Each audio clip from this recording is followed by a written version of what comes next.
Olá, me chamo Ana Helena. Eu sou Evelyn. A gente faz farmácia, sexto período, na Faculdade Multivix de Vitória. E aí a gente faz uma matéria chamada Práticas de Extensão Interdisciplinar. E é através dela que hoje a gente veio passar um pouquinho do nosso conhecimento sobre as doenças respiratórias.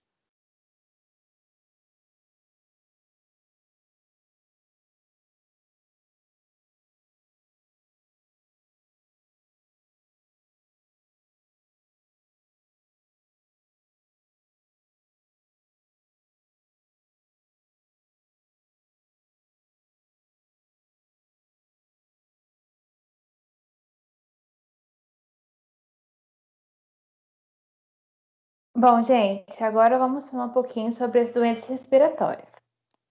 As doenças respiratórias, elas são condições médicas que afetam os pulmões e a capacidade respiratória, o que é extremamente prejudicial, já que necessitamos do oxigênio para sobreviver. Algumas dessas doenças são genéticas, ou seja, são herdadas da família, enquanto outras são causadas pelo estilo de vida ou fatores ambientais, como pessoas que possuem o hábito de fumar há muitos anos, pessoas que trabalham em ambientes com muita fumaça ou que têm muita presença de poeira, e também pessoas que convivem com pessoas fumantes, né? Que elas são consideradas dessa forma, fumantes passivos. As doenças respiratórias mais comuns, nós temos a asma, a rinite, a bronquite, faringite e pneumonia. Nessa imagem que está sendo projetada para vocês, nós podemos ver os componentes do nosso sistema respiratório. Esses componentes, eles auxiliam a passagem do ar até chegar aos pulmões, para que possamos respirar. Agora, vamos falar um pouquinho sobre a asma. A asma, gente, é uma condição em que as vias aéreas de uma pessoa, elas ficam inflamadas, estreitas e inchadas, além de produzirem muco extra, o que dificulta muito a respiração. Ou seja, as nossas vias aéreas, onde o oxigênio passa para chegar até o pulmão, vão ficar inflamadas. Com isso, o calibre vai diminuir e, além disso, ela também vai ficar inchada, fazendo com que a passagem do oxigênio fique muito mais difícil para chegar aos pulmões. Além disso, os pulmões ele possui uma estrutura semelhante a pelos, que é responsável pela limpeza do ar através de um processo chamado filtração. Após esse processo, todas as impurezas que chegaram junto com o ar são transformadas em muco. Porém, esse muco ele é produzido em maior quantidade em pessoas que possuem asma, dificultando ainda mais a passagem do oxigênio pelas nossas vias aéreas até chegar aos pulmões. A asma ela pode ser leve, como uma falta de ar não tão forte, que também não prejudica o dia a dia, ou ela pode interferir nas atividades diárias, podendo em alguns casos levar a um ataque de asma forte, com risco de óbito pela deficiência e até mesmo pela falta de oxigênio.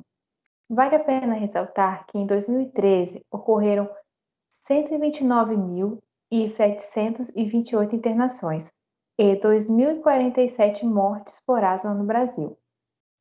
Nessa imagem, a gente pode ver a pessoa 1, ela não possui asma, né? Ela tem a via respiratória dela normal.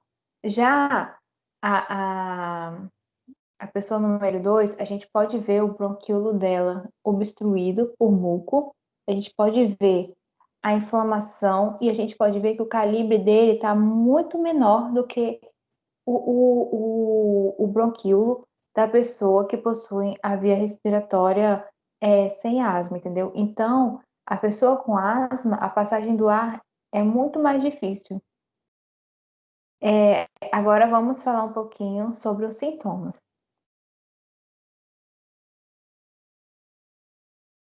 Bom, a asma ela pode causar dificuldade para respirar, dor no peito, tosse e respiração ofegante, sendo que às vezes esses sintomas eles podem aparecer de forma repentina. Dessa forma, gente, é sempre bom estar atento aos sintomas e buscar ajuda médica quando você observar o aparecimento dos mesmos. Aqui na imagem a gente pode ver, né, os sintomas citados, como dificuldade para respirar, a falta de ar. Você vai ter uma respiração muito curta e rápida, né? À noite você vai costumar a tossir, a respiração vai constar um chiado e você vai sentir um aperto no peito também. São alguns dos sintomas. Agora vamos falar um pouquinho sobre tratamento. Bom, gente, a asma ela não tem cura, mas ela pode ser controlada com inaladores de resgate, que também são conhecidos como bombinhas, que tratam sintomas, e inaladores de controle, que são esteroides que os previnem, né? Além disso, os casos graves, eles podem exigir inaladores de ação prolongada. O que são isso? Os inaladores de ação prolongada, eles mantêm as vias aéreas abertas por mais tempo, ou seja, elas fazem broncodilatação, aumentando o calibre das vias aéreas, né? Mais especificamente dos brônquios, para o ar passar com mais facilidade. E também, em alguns casos, é recomendado o uso de esteroides orais.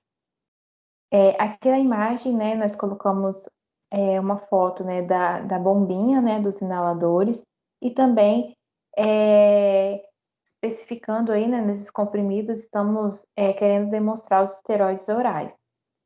Agora vamos falar um pouquinho sobre os fatores que influenciam a asma.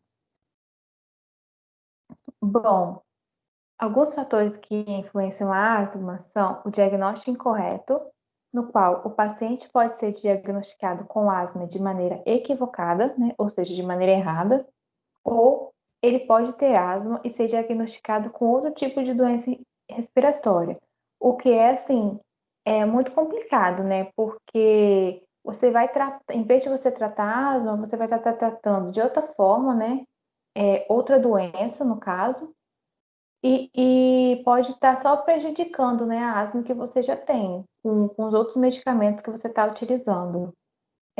Além disso, nós temos a exposição ao cigarro e a qualquer tipo de fumaça. Eles podem agravar o estado da asma.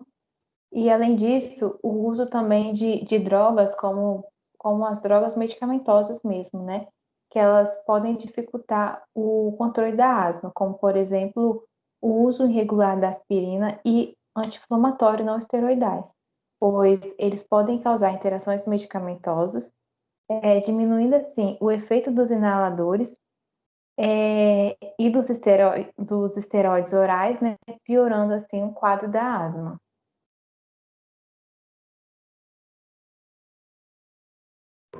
Bom, agora eu vou falar um pouquinho sobre as bombinhas, que é o tratamento mais comum, né, para pessoas que possuem asma. Existem vários tipos de bombinhas.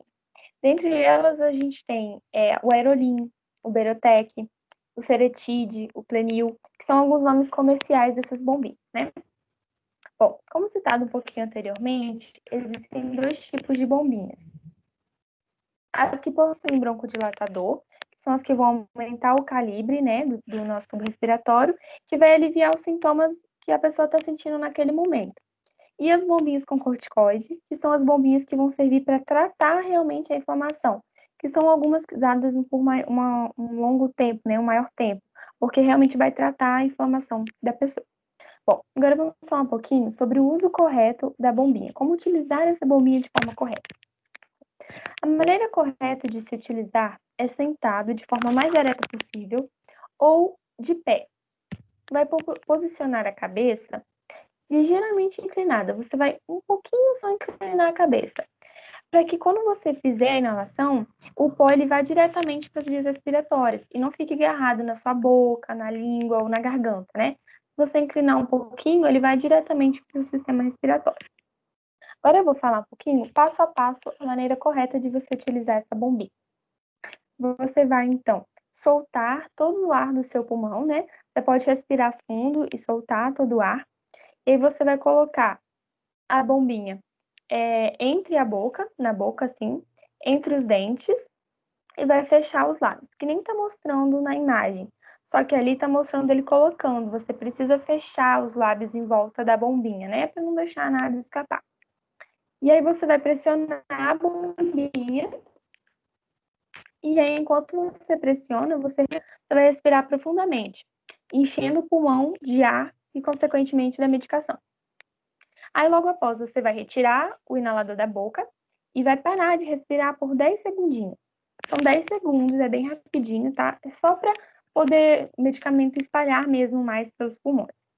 E aí, após, você vai lavar a boca e não engolir a água, né? Você vai fazer um gargarejo, um bochecho, sem engolir a água, porque se tiver algum resíduo da medicação ou alguma sujeira na boca, para você não vir a engolir.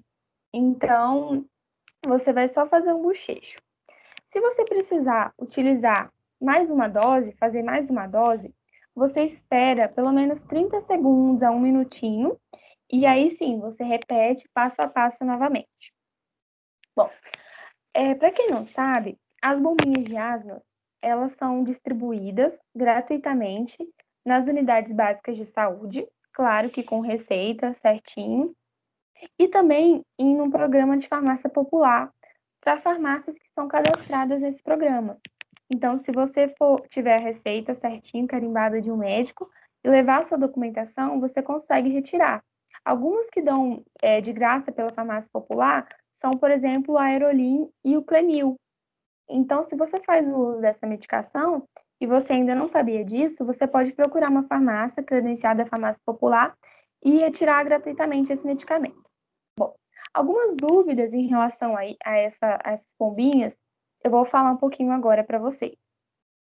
Bom, muita gente tem essa dúvida em relação à bombinha de asma ser viciante ou não. Bom, a bombinha de asma ela não vicia. Então, vocês não precisam se preocupar quanto a isso, que ela não vicia. O que pode acontecer é uma pessoa, ela está em uma fase ou em algum momento que ela começa a desenvolver muitas crises e aí precisa usar com maior frequência a bombinha. Mas não é porque ela está viciada na bombinha, é porque realmente ela está no momento que ela está tendo mais crise e precisa fazer esse uso.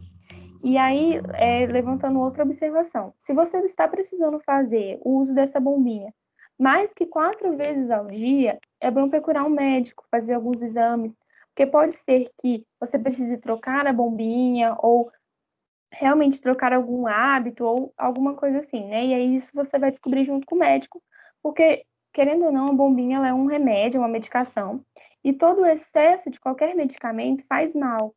Então, se você está precisando realmente utilizar muito essa bombinha, é bom você dar uma procurada no médico para ver. Bom, as bombinhas elas podem causar um pouquinho de arritmia cardíaca, e isso é normal, contanto que seja bem pouco e não atrapalhe você no seu dia a dia. Então, se você fez a inalação e sentiu um pouquinho de arritmia cardíaca, tudo bem, é normal. Se você vier a sentir com mais frequência e tiver uma intensidade maior, aí você deve procurar um médico. E tanto a isso ou a qualquer outro efeito colateral que você vier a sentir, você procura o médico e relate para ele o que está acontecendo.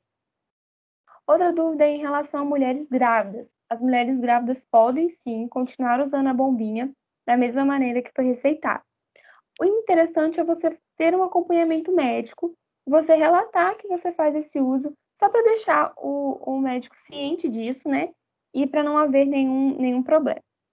Bom, o uso dessas bombinhas é muito importante, principalmente de forma correta, porque querendo ou não é uma coisa muito séria. Todo mundo precisa do oxigênio para sobreviver. Então, uma pessoa não sobrevive nem muitos minutos sem oxigênio. Então, é muito importante fazer a utilização correta, seguir corretamente o tratamento, porque uma pessoa não utilizando corretamente a bombinha ou não seguindo corretamente o tratamento, ela pode vir a óbito por falta de oxigênio. Então, é muito importante fazer esse uso correto da bombinha. E então é isso, espero que vocês tenham gostado. A gente tem um Instagram, que tá @doutorcuidado. Se puder, segue lá, ajuda a gente. Qualquer dúvida, qualquer pergunta, pode entrar lá em contato com a gente. E é isso, espero que vocês tenham gostado.